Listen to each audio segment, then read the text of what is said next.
Savory Asian Pear Sauce is one of those recipes that I love. We have an Asian pear tree, and this tastes so good on all different kinds of meat, but particularly your chicken and your pork and your fish. I begin by coring and peeling and quartering my Asian pears. I'll then place them in my pot with just a little bit of water, enough to cover the bottom, and simmer until they're nice and soft. Generally speaking, 1 pound of fruit will equal 1 cup of pulp. And I'll need 8 cups worth of pulp for this recipe. I then take 1 diced onion and I add it to a pan with about 2 tablespoons of water. And I'll just saute this until it's nice and soft. When dicing the onion, I can leave it pretty large because it's going to go in the blender later. Now that I have my 8 cups of Asian pear pulp and my 1 sauteed onion, I'll go ahead and combine them in my blender. Because of capacity issues, I can only do half of the pulp here, and then I'll add my onion right to it. I'll place all of my ingredients in this blender, but then when I blender up the rest of it, it'll just mix really well together. So I'll add 3/4 of a cup of sugar, 1/2 of a cup of rice vinegar, 1 tablespoon of minced garlic, 1/2 of a tablespoon of ground ginger, so that's the same as 1½ teaspoons, 1/2 a teaspoon of coriander, 1/2 of a teaspoon of cinnamon, 1/2 of a teaspoon of salt, 1/4 of a teaspoon of chipotle pepper powder. This will give it just a little bit of heat. Not much, but definitely worth the flavor. And then 1/8 of a teaspoon of nutmeg. You wouldn't think that that would make a big difference with it being such a little bit, but it really does. I'll then blender it up until it's nice and smooth.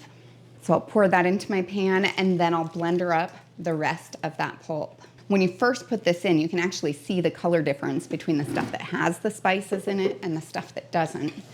So it's really kind of nice because then you have a good idea of when you're mixing if it's gonna mix well.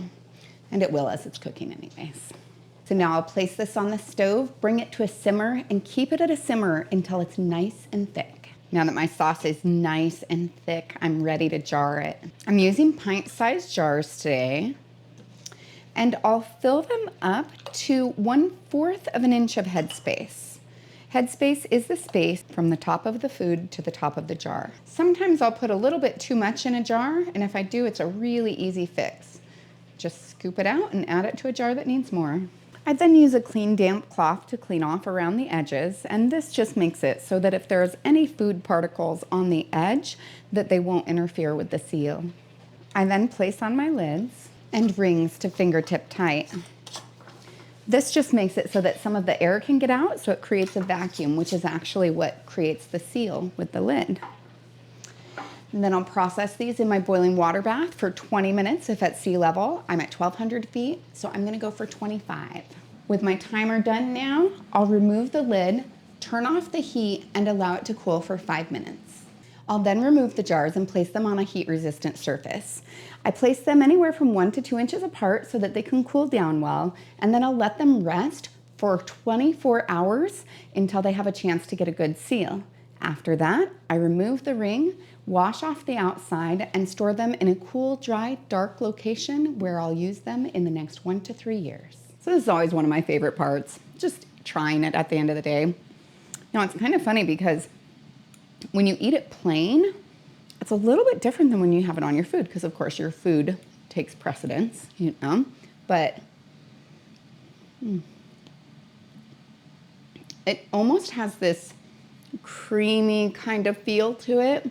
And I can taste the garlic, I can taste the other spices. It's really good.